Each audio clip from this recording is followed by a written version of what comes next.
Permisi, selamat pagi.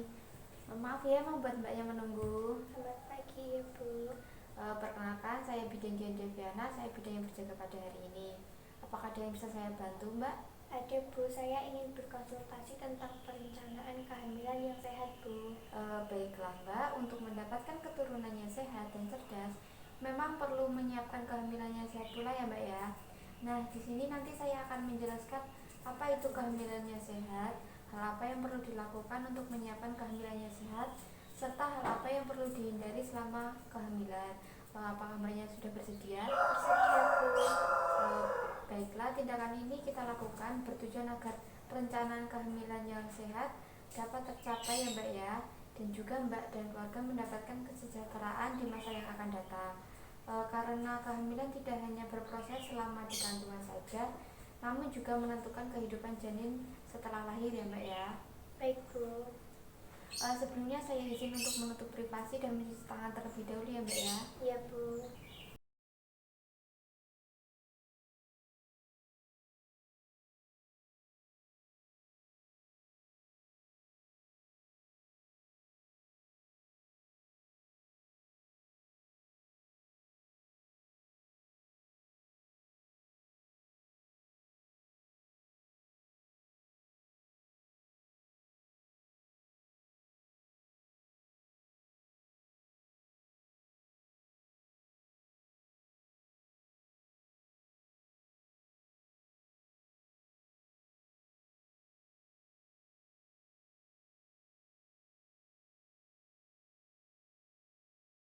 Baiklah, sebelumnya saya bacakan identitas mbaknya terlebih dahulu ya, sambil saya melakukan dokumentasi. Apabila ada yang salah silakan mbak nanti bilang ke saya ya mbak ya. Atas nama Nyonya N dan Tuan L, usia 24 tahun dan 25 tahun. Kemudian dari pemeriksaan, tekanan darahnya 120/80, respirasinya 16 kali per menit, tekanan nadinya yaitu 70 kali per menit, kemudian suhu tubuhnya 36,5 derajat Celcius. Untuk data subjektifnya, Mbak akan melakukan pernikahan 1 bulan lagi dan ingin segera memiliki anak. Apakah sudah benar, Mbak? Iya sudah benar Bu. Sebelumnya, apakah Mbak sudah mengetahui informasi apa saja yang harus Anda lakukan untuk mempersiapkan kehamilan? Sudah Bu. Informasi apa saja yang Mbak ketahui tentang kehamilan yang baik itu, Mbak? Orang hamil itu harus persiapan fisik, persiapan gizi, imunisasi tetanus, kesehatan organ reproduksi, dan kesehatan mental Bu. Benar sekali ya mbak ya. Persiapan kehamilan itu diawali dengan pemeriksaan fisik pada ibu yang meliputi pemeriksaan TTV atau tanda-tanda vital, yaitu ada pemeriksaan nadi, pemeriksaan suhu tubuh, frekuensi nafas, dan tekanan darah.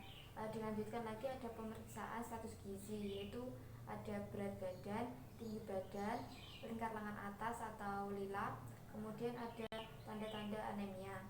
Lalu dilanjutkan lagi ada pemeriksaan darah rutin, yaitu meliputi pemeriksaan hemoglobin atau Hb, kemudian golongan darah dan resus. Lalu ada pemeriksaan pemeriksaan rutin urin, dan yang terakhir ada pemeriksaan lain jika diperlukan, seperti pemeriksaan gula darah, IMS atau infeksi menular seksual, kemudian HIV, malaria, thalassemia, hepatitis B, dan TORCH. Oh iya mbak, untuk pemeriksaan fisik mbak dapat mengunjungi puskesmas yang terdekat ya mbak ya. Ya Bu. Lalu makanan apa yang perlu saya konsumsi dan yang perlu saya hindari Bu? Oh iya mbak, untuk persiapan kehamilan yang baik itu mbak harus memperhatikan gizi setiap makanan yang mbak konsumsi ya. Mbak mesti mengkonsumsi makanan gizi seimbang, yaitu ada makanan pokok, lauk pauk, kemudian sayuran, buah-buahan, dan minuman yang cukup. Kemudian lalu mbak mengkonsumsi tablet tambah darah atau tablet Fe dan asam folat.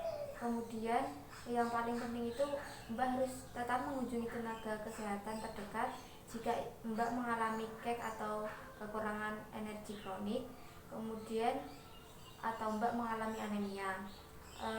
Untuk mendapatkan penanganan yang tepat jangan lupa ya mbak ya.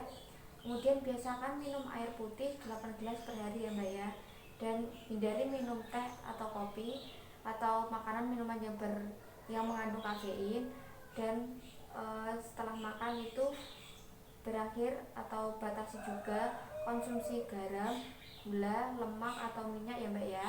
Oh, seperti itu ya Bu. Iya Mbak. Kemudian ada imunisasi TD pada ibu hamil itu juga perlu. Imunisasi TD untuk ibu hamil itu merupakan suatu hal yang penting ya Mbak ya, yang merupakan imunisasi lanjutan yang terdiri dari imunisasi terhadap penyakit tetanus dan difteri.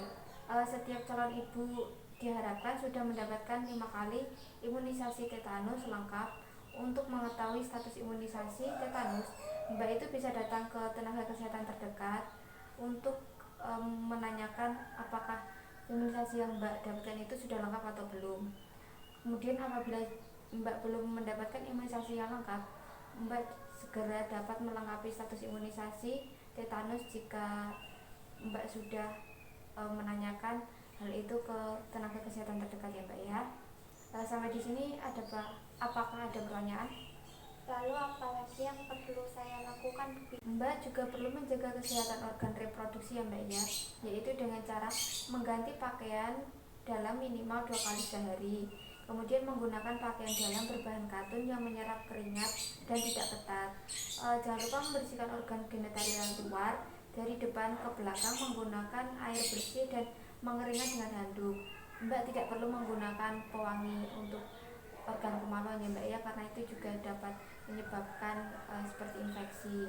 Kemudian memakai handuk yang bersih, kering, tidak lembab dan tidak bau. Mengurangi frekuensi penggunaan cairan pembilas vagina ya Mbak ya. Tidak memakai pembalut tipis dalam waktu lama. Kemudian menggunakan pembalut ketika menstruasi dan menggantinya paling lama setiap 4 jam sekali atau setelah buang air kecil ataupun air besar ya Mbak ya. Periksakan diri ke petugas kesehatan jika sering mengalami keputihan, berbau dan berwarna. Mbak juga jangan lupa untuk manajemen stres ya, karena hal itu juga berpengaruh pada kehamilan.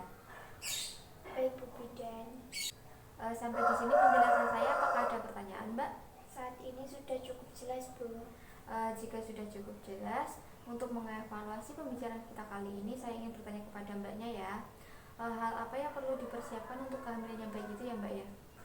Persiapan fisik, persiapan gizi, imunisasi tetanus, kesehatan organ reproduksi, dan kesehatan mental Bu. Benar sekali ya Mbak ya. Saya anggap Mbaknya sudah paham mengenai pembicaraan kita tentang kehamilan yang baik ya Mbak ya. Kemudian jika ada pertanyaan ataupun sesuatu yang terjadi, silakan Mbak datang lagi ke sini. Nanti kita akan melakukan rencana tindak lanjut. Kalau begitu saya izin untuk kembali ke ruangan saya terlebih dahulu ya Mbak ya. Baik Bu, terima kasih atas penjelasannya. Sama-sama Mbak. Permisi ya Mbak ya.